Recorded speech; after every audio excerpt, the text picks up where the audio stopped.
ఈ పచ్చి పప్పాయి టమాటా కర్రీ అండి. దీని గురించి ఇప్పుడు ఎక్స్ప్లెయిన్ చేస్తారు.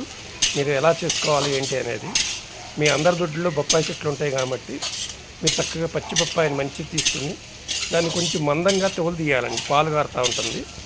ఆ పాలన్నీ పోయే వరకు శుభ్రం కడుక్కుని చక్కగా ముక్కలు కోసుకుని మా సొరకాయ ముక్కల్లాగా ఇప్పుడు కర్రీ చేసుకునే విధానం చెప్తారండి. చెప్పండి. ఫస్ట్ కొంచెం ఆయిల్ వేసుకోవాలి. దాంట్లో ఆవాలు, జీలకర్ర, కొద్దిగా శనగపప్పు, కరివేపాకు కొంచెం ఫ్రై చేసిన తర్వాత ఈ పప్పాయి ముక్కలు తీసుకొచ్చేసి అందులో వేయాలి.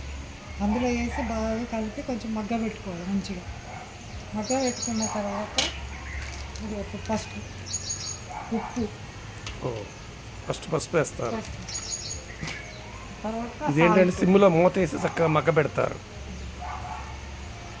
పసుపు, సాల్ట్ వేస్తున్నారు. ఓకే. పసుపు సాల్ట్ వేసి కొద్దిగా మంచిగా అట్లా కలుపుకొని కొద్దిగా మగ్గనివ్వాలి. మళ్ళీ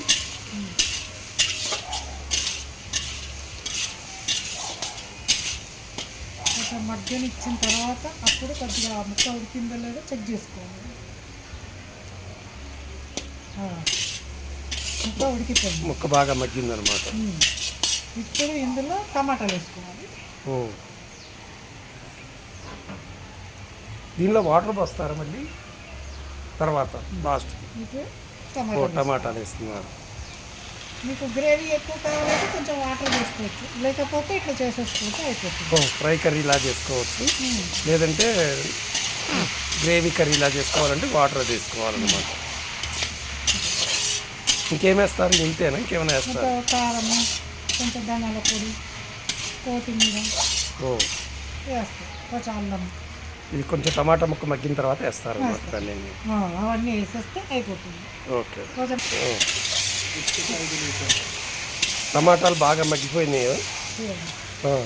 ముక్క అంటూ కనిపించలేదు చూడండి. టమాటా బాగా మగ్గిందనమాట. బాగా మగ్గిన తర్వాత ఇప్పుడు కారం వేస్తున్నారు.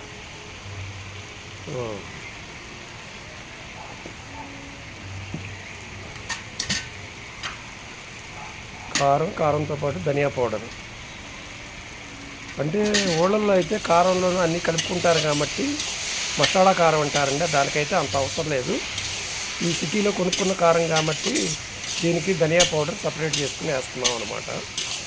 మీరు సపరేట్ వేసుకోవచ్చు, లేదంటే దానిలో మిక్స్ అయి ఉంటుంది కాబట్టి దాన్ని యూజ్ చేసుకోవచ్చు. అంతే.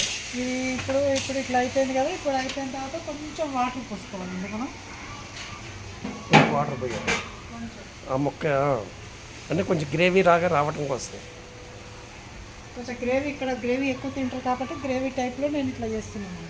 వాటర్ కోసం, లేకపోతే మగ్గిపోతే వాటర్ పోసుకో అవసరం లేదు. అక్కడ కొత్తిమీర వేసేసుకొని దించేసుకోవచ్చు.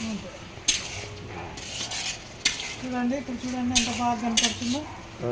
అది ఇప్పుడు బొప్పాయి కర్రీ రెడీ అనమాట. మీరు కూడా ఇంట్లో ట్రై చేయండి.